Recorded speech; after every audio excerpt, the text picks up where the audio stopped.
Hey, welcome everybody. You're on Lunch Conversations with Randy and Teddy. I appreciate you all joining us today. Our special guest is Nikki Bennett. We'll introduce you to her momentarily. But before we get started, we need to thank the people who help us make this happen. And then this month, it's Blackwell Captive Solutions. And Blackwell is a healthcare consultancy, and they help people build systems in place for if you're self-insured, for your healthcare, for your employees. They help you plan for your for greater transparency, greater control, so that your healthcare costs are based on what you need and not what someone wants to charge you. And so Blackwell Captive Solutions, blackwellcaptive.com is where they are. Reach out to them if you're self-insured for health insurance for your employees, or if you know somebody who is, introduce them and let them know that Teddy said you should say hello. Nice. Boom. So for those that don't know me, as Randy finishes putting together the back end, I'm Teddy. I'm a LinkedIn strategist, trainer, and coach. Work for a company called Burriss Consulting. Love to help people use LinkedIn as a business tool. Love to help people who are floundering and not sure what the heck to do next. And for me, it's been a blessing to be a part of that since December 14th, 2010. But I get together with my buddy, Randy Wooden. So if you've never met Randy Wooden, let him introduce himself to you. Hey, Teddy, by the way, I got to say, you've come a long way in the last week, last couple, 3 days. I talked to you, on Monday, was it? Oh, and man, so I don't know what flu bug or whatever got hold of you, but anyway, that just goes to show you the dedication this guy has to the show. It's amazing. Teddy, if I could give you a raise, I would. I appreciate you considering that, Randy. Well, hey, I'm a nice guy. Randy Wooden with Goodwill Industries of Northwest North Carolina. I'm the director for a professional center based in Winston. We have clients all across the country. If you or maybe somebody you know is thinking about a job hunt, or maybe has had a job hunt forced on you by your employer, or maybe you've got kids graduating and you don't want to move into your basement. So it could be any or all of the above. Teddy, yeah. Yes, I hear what you're saying. Listen, we're free. We're happy to get you on the calendar. Just reach out to me. I'm on LinkedIn, and we'll get you all squared away and where you want to head. But we always have a great time when we get together on Wednesday. We have a new guest this week. Teddy will introduce her, but this is going to be one of those topics that we all need to hear about. And I'm glad that you guys have joined in, and those that'll watch it later. I think we can all learn a few things that are going to be very, very important for our loved ones. So let me throw it back to you, Teddy. I'll keep an eye on the chat box. If you have comments or questions for Nikki, throw them in there and I'll try to work them in. LinkedIn, Facebook, all up and running. Yipper. Man, I love it when that stuff comes together. I'm a pro, Teddy.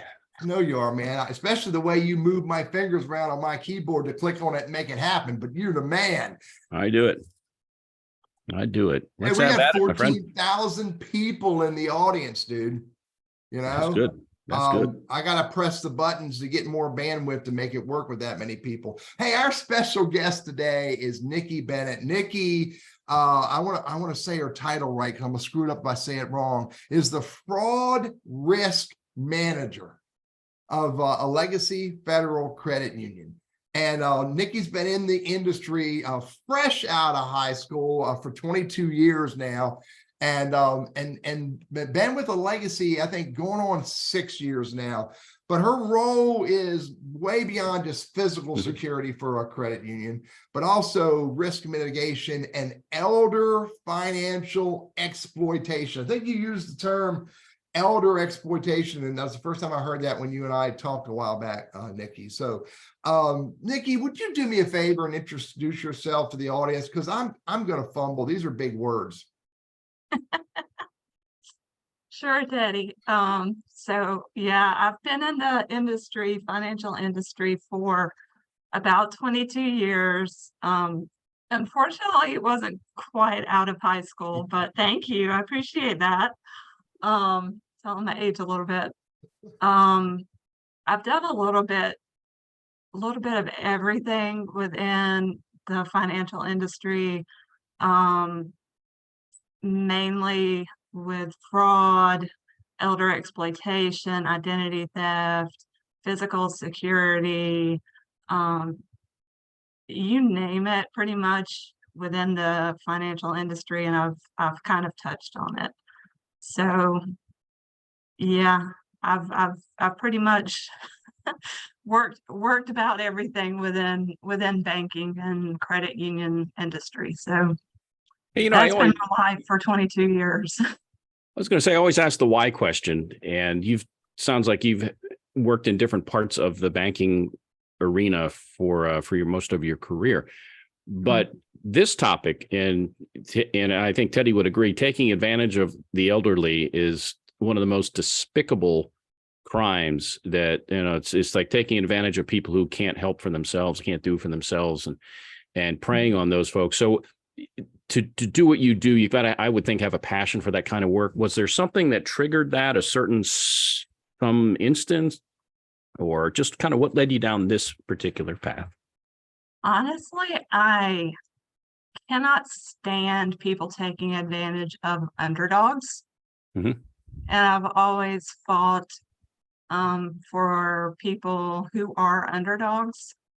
So I've always had that passion for, working strongly against that. So I guess that's how fraud became my passion and the anti-fraud industry.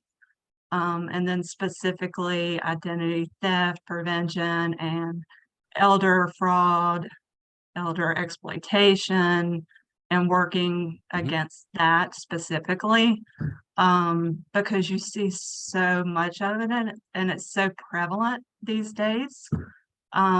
So when I had the opportunity, especially at Allegacy, to become that advocate and really focus in on that part, it really just spoke to me. My dad is older and he's in that vulnerable group, and it's heartbreaking. Yeah. Some of the things that we see these days, some of the stories we run into, some of the family members that take advantage of their, older fathers, older mothers. Sure. So yeah, it just struck a chord with me. Gotcha. Teddy, why don't you get this started? I- And by the I'm way, with if you have you. comments or questions for Nikki, put them in the chat, and I'll try to work them in later. Yeah, I'm with you, Nikki. I've said this publicly. There are not a whole lot of crimes where I wish that the criminal could have every ant on the face of the earth crawl into every orifice of their body.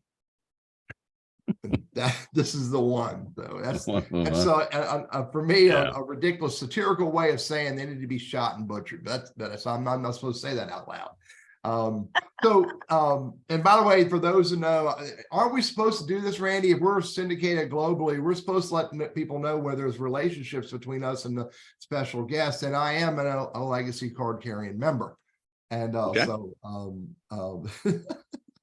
that's the first time I've had to say that. So, all right, Nikki, so let's talk about this in a big picture. Fraud. Fraud's a big word. It covers a lot of stuff. And one of the things that when you and I were talking that we decided was important to discuss is how can we help people so that they have a better understanding of how to be aware of fraud. And we talked about, financial literacy education for students. You want to talk a little bit about what the credit union does in that regard? Yeah, Allegacy in particular, we're really heavy in financial literacy in particular. We have student-run credit unions in a lot of our high schools within the Winston-Salem, Forsyth County area. So we actually have credit unions that are staffed by students. So they learn how to actually run credit unions, how to work in credit unions. We also have financial literacy teaching. We go into the classrooms, actually teach all about financial literacy, starting in elementary schools, middle schools, high schools, I mean, we're in the community all of the time trying to teach financial literacy. We do just a whole caveat of financial literacy. We have a whole financial literacy committee. We meet regularly to try to plan certain events, live in-person events, as well as virtual events, to try to get more information out there. Social media, information that's put out there to try to teach people about fraud, anything that we can put out there to try to teach, people about financial literacy, to try to, just put the information out there about budgeting, anything that they might not learn at home or in the public education system. We try to put it out there for them. Mm-hmm. Teddy, there's a question we can get to at some point dealing with artificial intelligence and how that has impacted people's ability to scam others. And, that we can get to that, Teddy, whenever you want to work it in. But AI is the hot topic these days. And how is that going to play out in this whole scenario?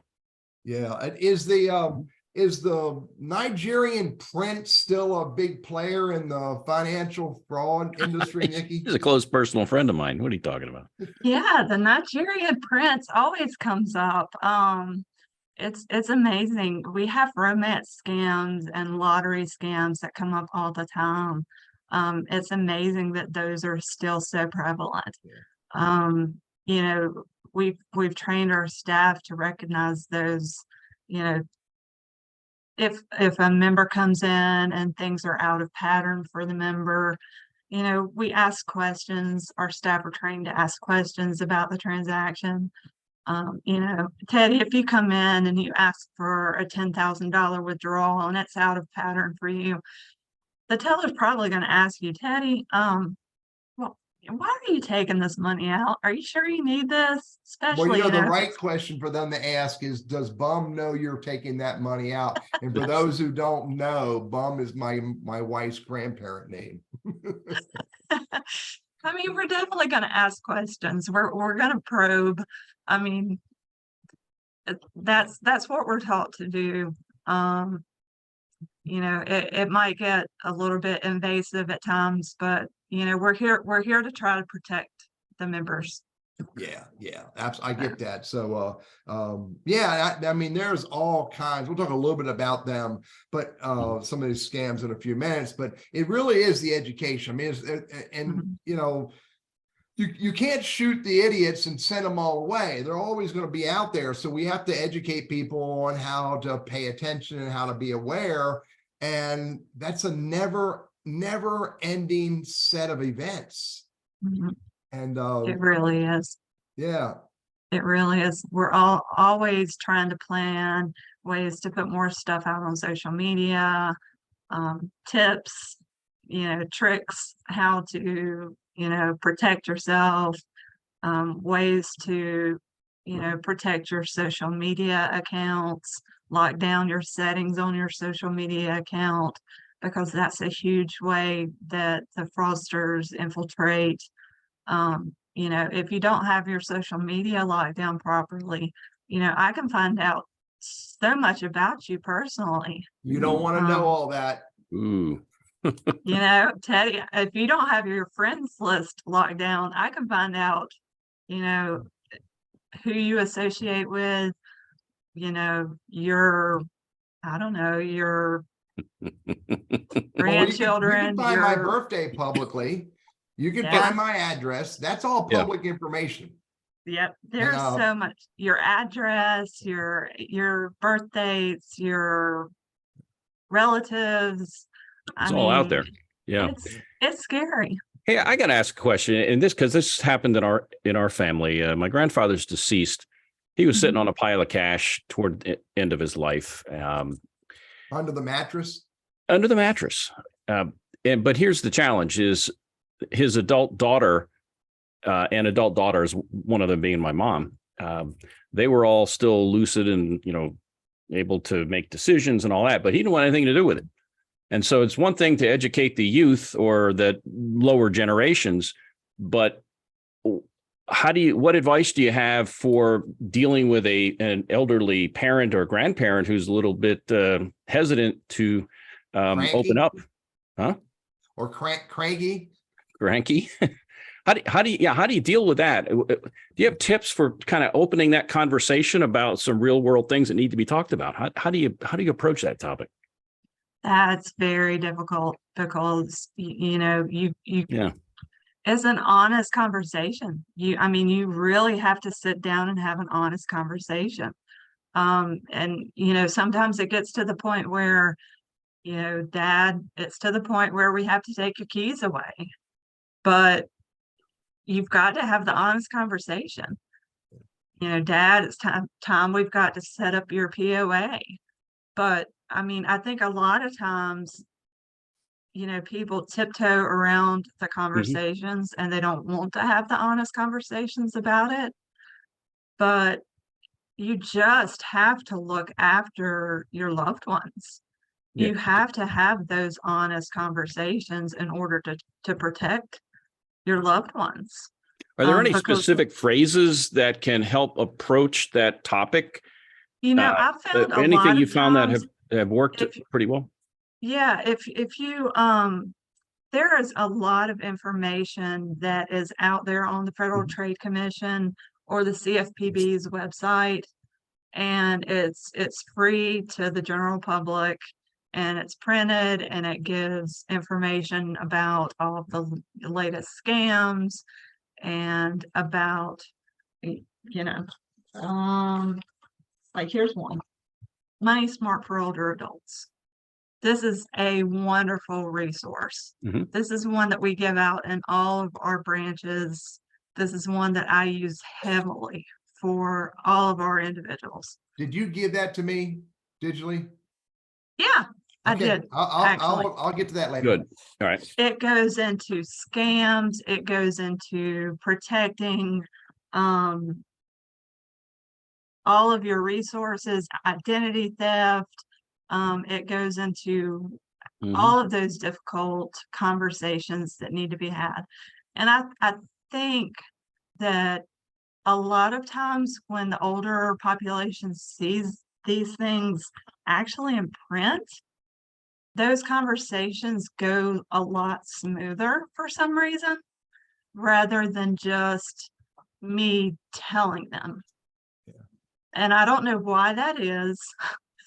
But I've had conversations with the older population, and then I've had this sat down in front of someone and actually went through line by line. And I don't know if you guys can see this, but it's actually in large font, and it's very easy to read and go through. And for some reason, going through that document or something like it makes things so much easier. And so much easier to discuss it. And for some reason, it has so much more credibility behind it. I think I know why. I mean, let's face it. I mean, Teddy can talk to me all day about stuff, but if he can show me a book that's put out by the government or some agency, that's going to have more credibility. Otherwise, it's just Teddy telling me the way I need to live. But I get it. I haven't found a book yet to explain to Randy the importance of washing his socks. But I'm with you, Nikki. Look, I'm right in the thick of this. I am on the front side. The early player as a target of these idiots. But I'm also have family members who are in their 90s.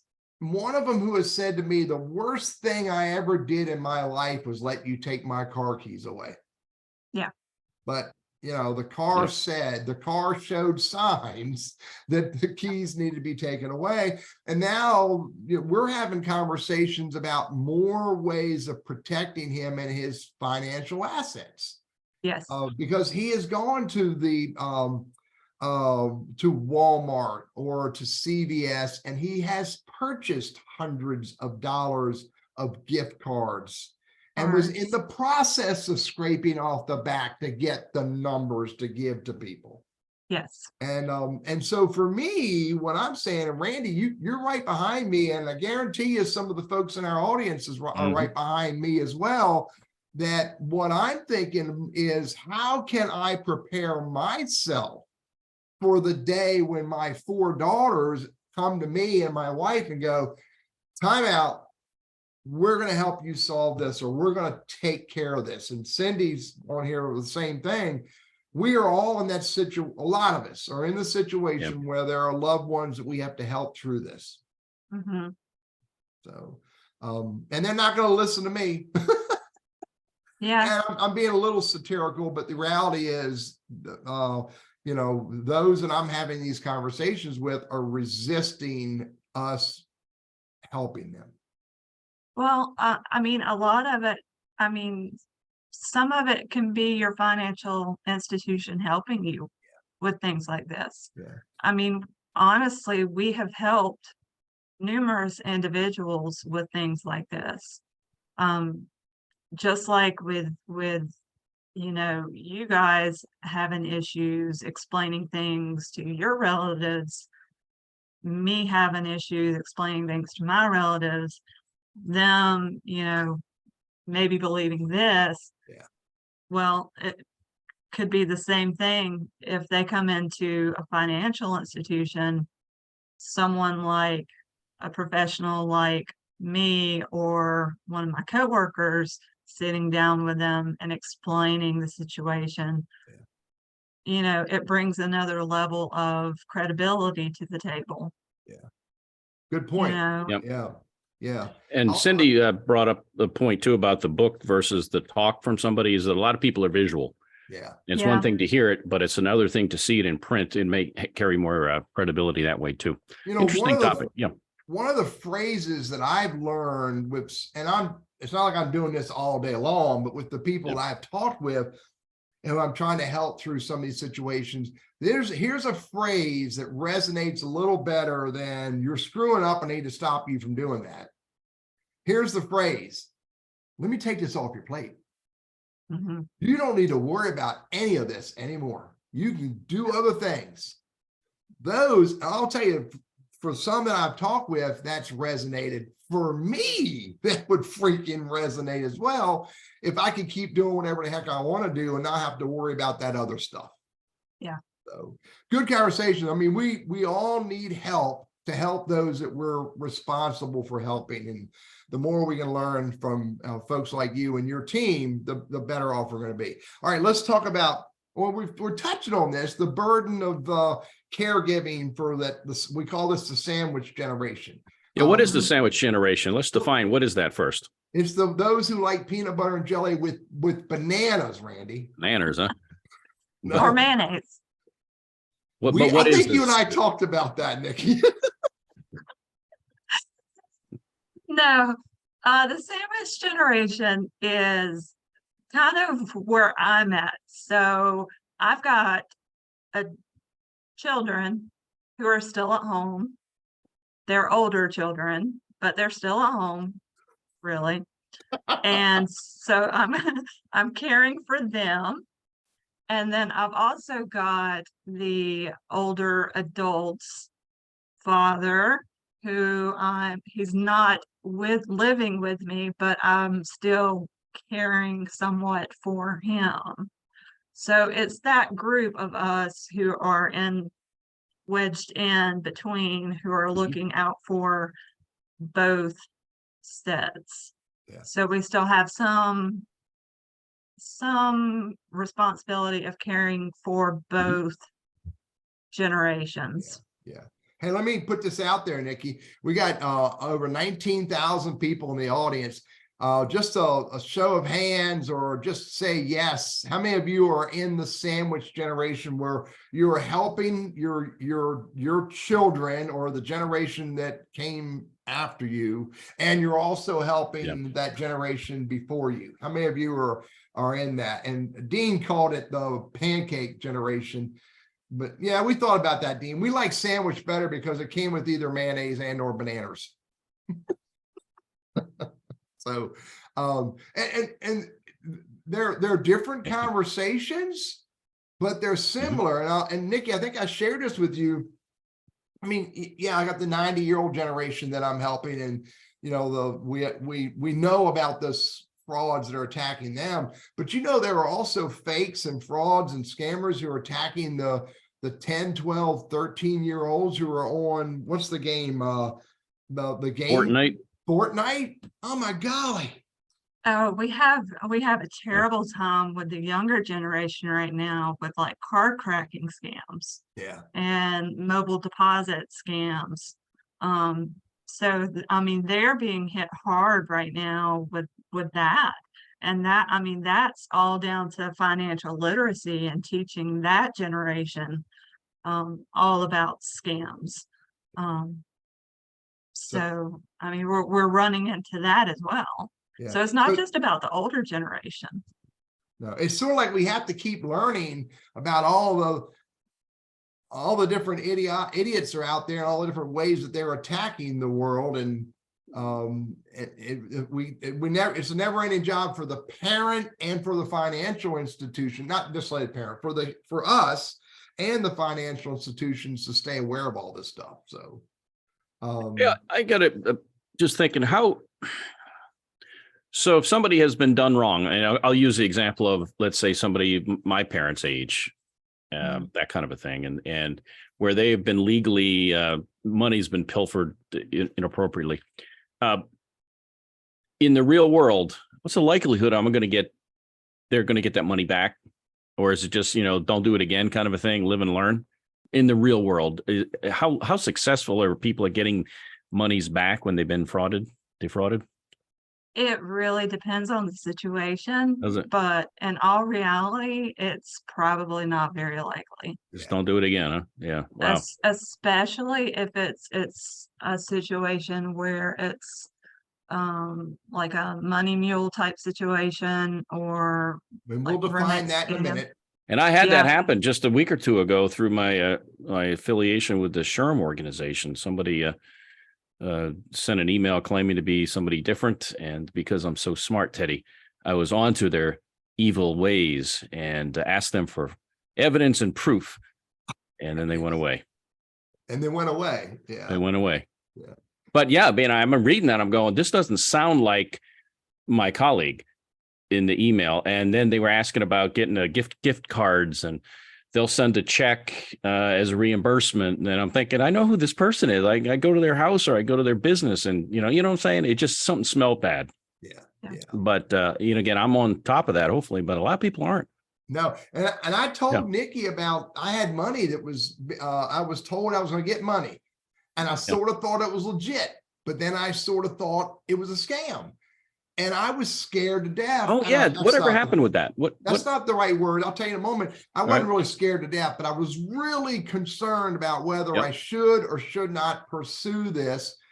And I did keep pursuing it, but near the end of the process, more red flags came up that concerned me. But then I said, wait a minute, there's no way they can scam me with the process they put together. So I went and I went the next step, and the next step, even still, I got messaging that concerned me. This is a class action suit. I don't need to tell you the name of the company, but it was a class action suit that wasn't huge.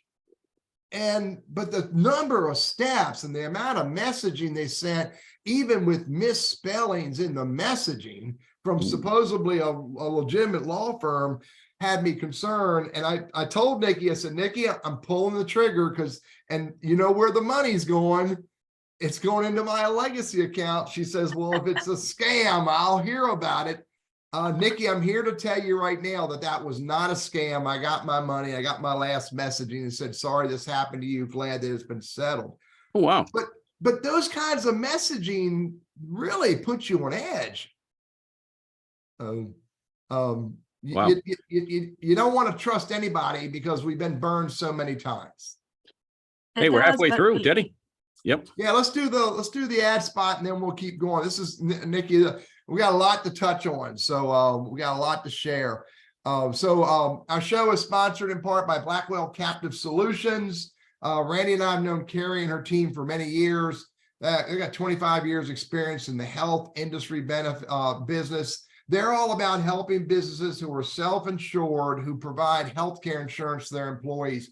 They have a stop loss captive program that when you implement it, it creates a shock absorber against the high dollar claims that are going to happen in any business with any employees. Reach out to blackwellcaptive.com today and have a conversation with them and let them know that Teddy said that they are good people.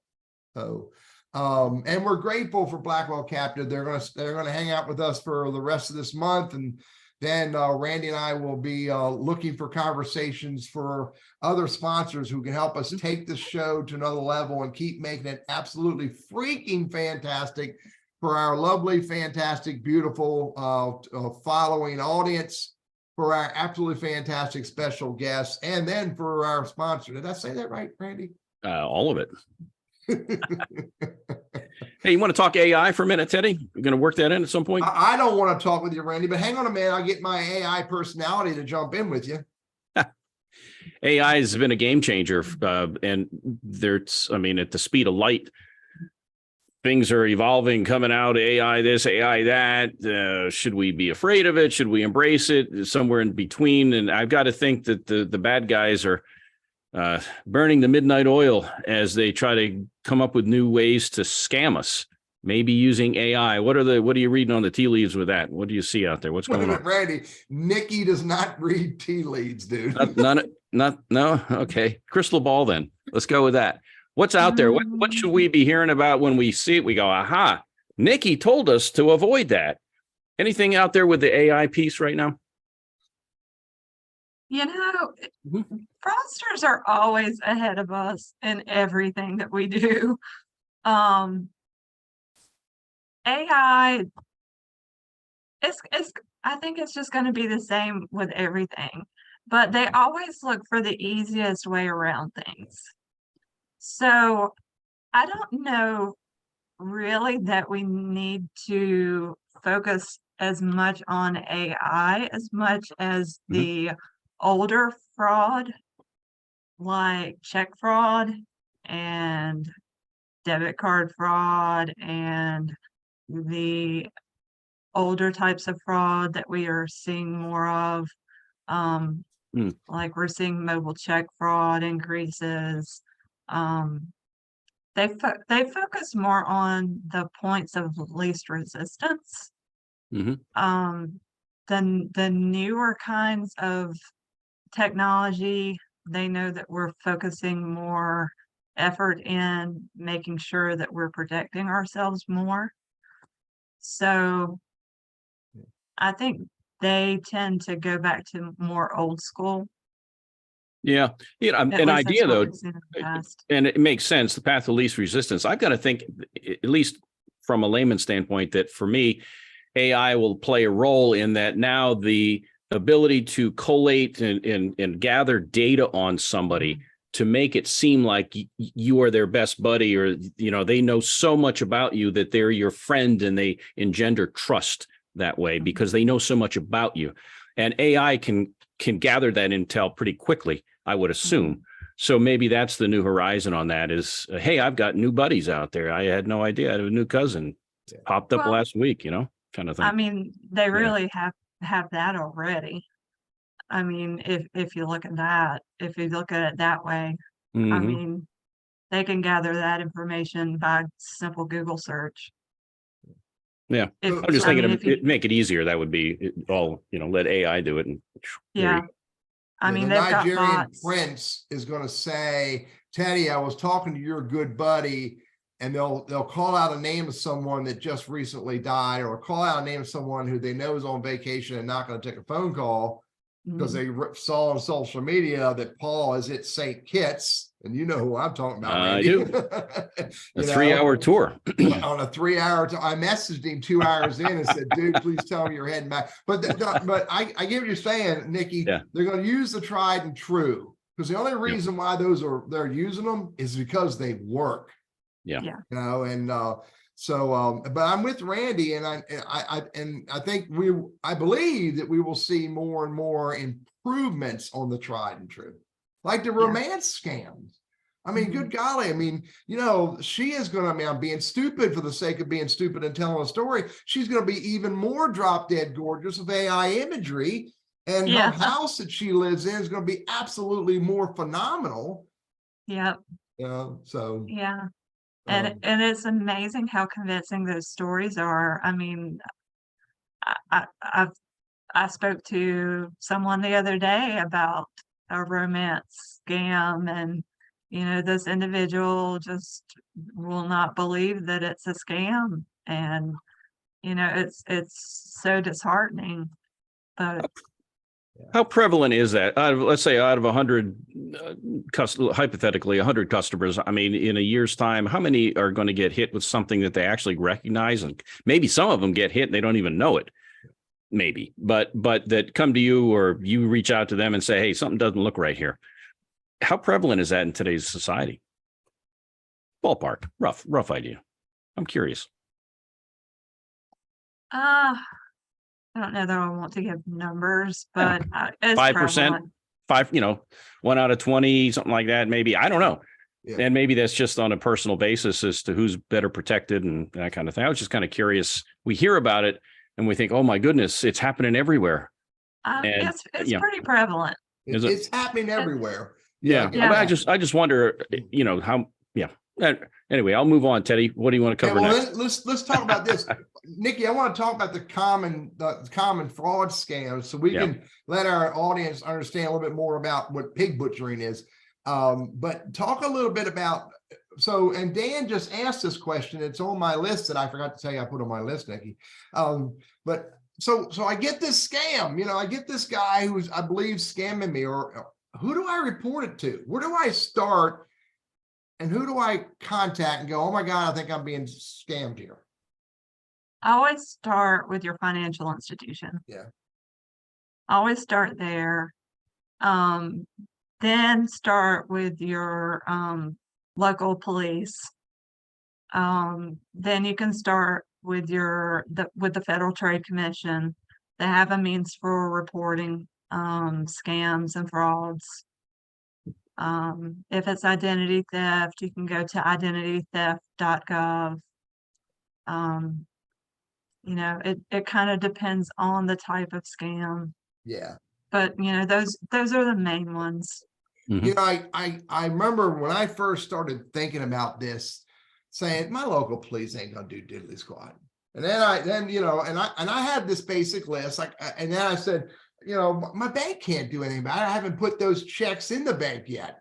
There's a BB&T story where I asked I went to an event, and the BB&T fraud guy, your counterpart 20 years ago, was at an event. I said, hey, dude, I got these traveler's checks that I know are a scam. And he looked at me right square in the eye, and as bluntly as he could, he said, do not walk those into my bank. I don't want them in my bank. And then he told me the reason why.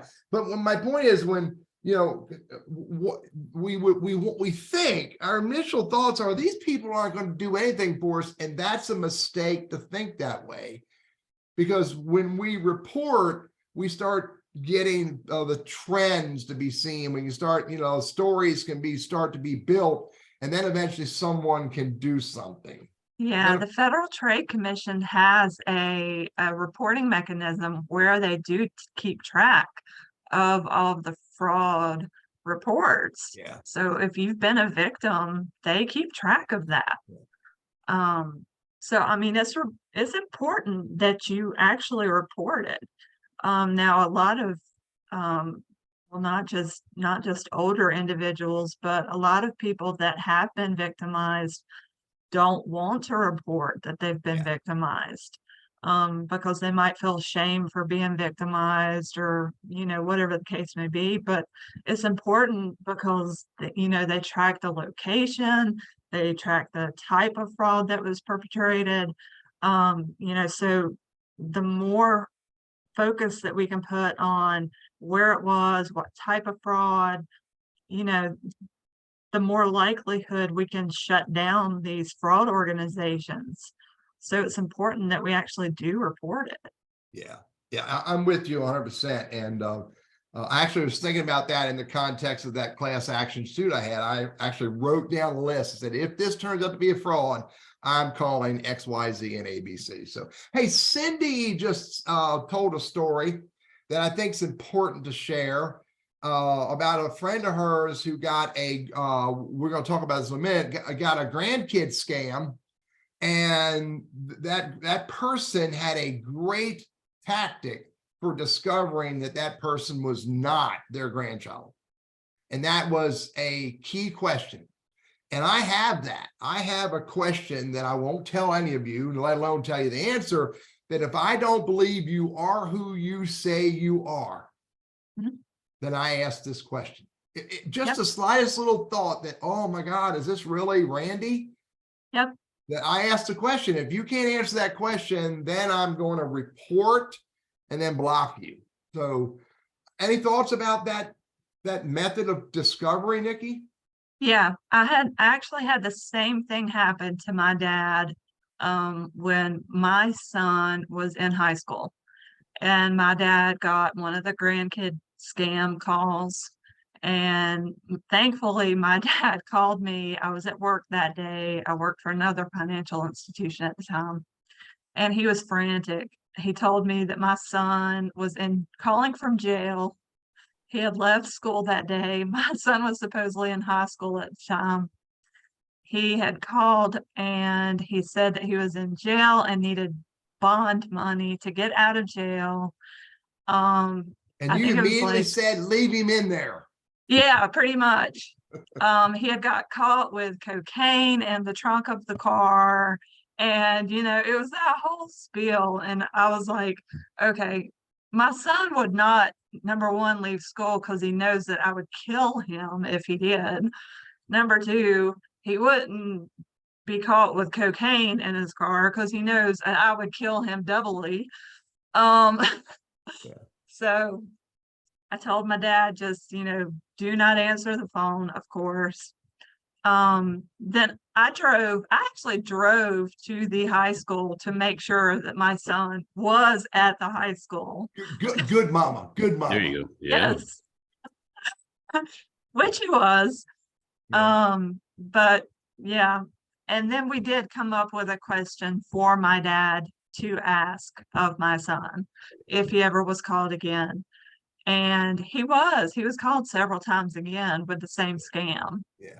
And he did have to use the question a couple times after that, but it worked. Yeah. And you know, another thing you just shared with me was that when you were talking, I'm sitting here thinking, I don't think I've ever had a phone call that was so urgent. I had to make a response decision just like that. Yes. You know, so that tells me, slow down, Teddy. Mm-hmm. You do not need to respond. And I just saw Jean put up something come up on the chat, fear equals fake. Yeah. And that's great. That is wonderful.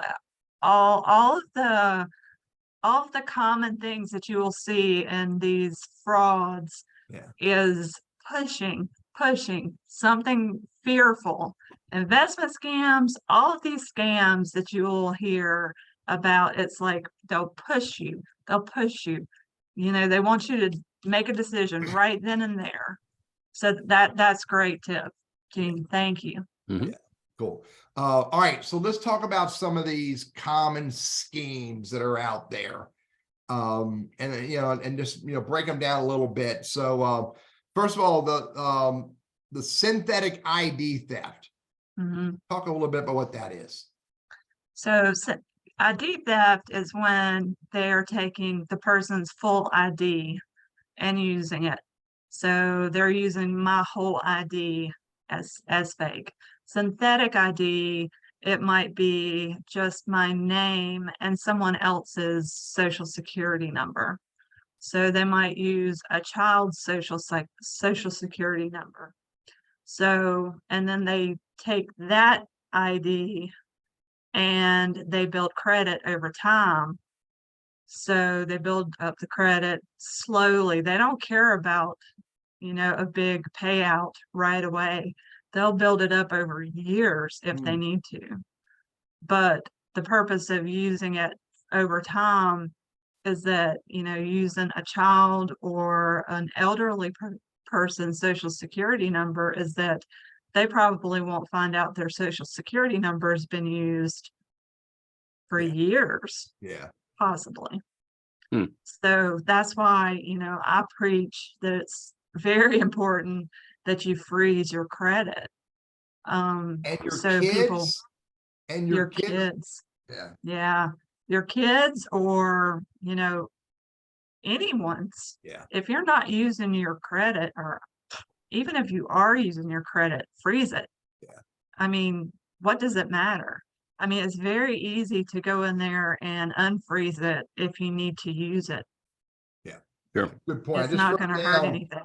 I got 12 grand wee wops, grandkids, Nikki. And I'm going to call their mamas and make sure their mamas have frozen it. They need to freeze it. Yeah. I mean, it's easier to unfreeze it temporarily if And to they need fix it. credit than to have to deal with Yeah. a synthetic situation where their ID's been stolen. Yeah. And to freeze it, tell me, do you know off the top of your head, where do I send people? Yep, they have to go to each one of the credit bureaus The 3? individually. Yep, the big 3s. So Equifax, TransUnion, Experian. Yeah. Yep, and just request the freeze on their credit file. And if they're under 16 years of age, the parent can actually do it for the child. Yeah. If they're, I believe if they're 16 and over, the child has to actually request it. Cool. Hey, Randy, don't go rushing off doing that yet, dude. I'm not done. I'll let you know when you can do it. I got you. So protect your ID. One way to do that is to freeze your credit score, your credit reporting, so that it can't be attacked. All right, card cracking. You mentioned that earlier. What is that? Card cracking happens a lot with our younger members. So an individual, it normally happens on social media of some type, Instagram, Facebook, Instagram usually. So they'll reach out and they'll say, hey, you want to make some money? And the individual, actually might even happen at a local church. They'll reach out and they'll say, you want to make some money, and they will present the individual with a fraudulent check. And they'll say, just go and either deposit this using mobile check deposit or deposit it at an ATM. And once they deposit it, while they're waiting for the funds to clear, they are able to go ahead and get the funds out because, you know, they have immediate availability of funds for a certain portion. Right. And then if they don't place a hold on the full amount, or if the hold clears before the check comes back, they are able to get the full amount of those funds. So then the check comes back and it's no good. So they've now got a check that's been returned to that account on the member's account, which is no good. So they're out that money, and the fraudster has gotten away with the funds. All the funds, yeah. All the funds. So now our members are responsible for paying back thousands of dollars. Yeah. And there's no insurance to protect us from that. No. Yeah. Yeah. So, all right. Grandkid schemes. There's probably a bunch of variations to this. Yeah. They could be the one like I spoke of where it's, you know, I'm in trouble with the police. It could be I've been kidnapped. It's whatever the case may be, but it's sudden. It's I need your help immediately. It's something to instill fear, and it's something to throw the grandparent off just something to where that they can get their money immediately. And they normally tell the grandparent, don't call mom and dad, because they don't Sure. want mom and dad to rationalize with them and tell them it's a scam. So, you know, it's always fear-based, and it's always got to have the money right now. Yeah. And don't tell anybody. And they want money through gift cards. They don't want you to send them a check. A lot of times gift cards, yes. Yeah. That's that whole arena of gift cards is just, heck, I probably use a few gift cards legitimately, but I don't have to have them. Remember the good old days when we would mail the grandkids a check? Dadgummit. Or now they want you to mail them cash. And just a side note, it is illegal to mail cash. Really? Yeah. Oh, Dang wow. it. Randy, I'm sorry, you're not getting any more. Oh, man. Dang it. All right, then there's the romance scams. And again, there's a dozen flavors to this, because it goes across all generations. So Yeah. no, Nigerian princes. Yeah. Sorry, the Russian beauty that's trying to get into the country, you know, she probably doesn't exist. I know, sorry to disappoint you, Teddy. Dang. What about all those beautiful women that are on LinkedIn that keep hitting on you, Teddy? Didn't they get wiped off the platform? they went away. Nikki, Yeah. I bet you in the last 3 months, I've had 300 lovely Asian women send me LinkedIn messages. Mm-hmm. You scared them all off, Teddy. What Well, did you because do? I reported them like a wild man. But this I mean, this whole one of our friends, Randy, oh, I can't remember her name, Mary Kay, who's been on a show. She messaged me one day. She says, Teddy, I think I found one of these scammers. And she told me the story how this person sent her an invite on LinkedIn, sent her messages, got her phone number, and engaged with her via text and via phone, never did FaceTime, never did Zoom, but was always through text and phone call. And it was very pleasant, very friendly all along the way. At some point, he started getting a little bit fresh with her words, not mine. And then all of a sudden he dropped it. He goes, oh my God, I'm in the hospital. I need $5,000 for surgery. And that's when she said, yeah, no. So yeah, it does happen on the other way, because you know they'll contact women, they'll be military, or they'll be doctors or attorneys, or you know, too good to be true. And you know, but you know, you can always tell because they'll have a brand new profile just created that day and just added like 3 new pictures. And it's like, okay. Wow. I So better let's change my MO here. let's Better talk step about up my game. money mule and pig butchery, because we got a few minutes left. Well, the money mule kind of goes along with all of these scams, any of these above. So if any of these, I mean, they could contact you from the romance scams, any of these, but any of them that ask you to transfer money for any type of scam. If anyone contacts you and wants you to transfer money for any purpose, you could be acting as a money mule. So, and you shouldn't do that. You should, all right. Should not do that. Hit quickly on pig butchering. That could be for terrorist financing. Oh, that could be for anything under the sun.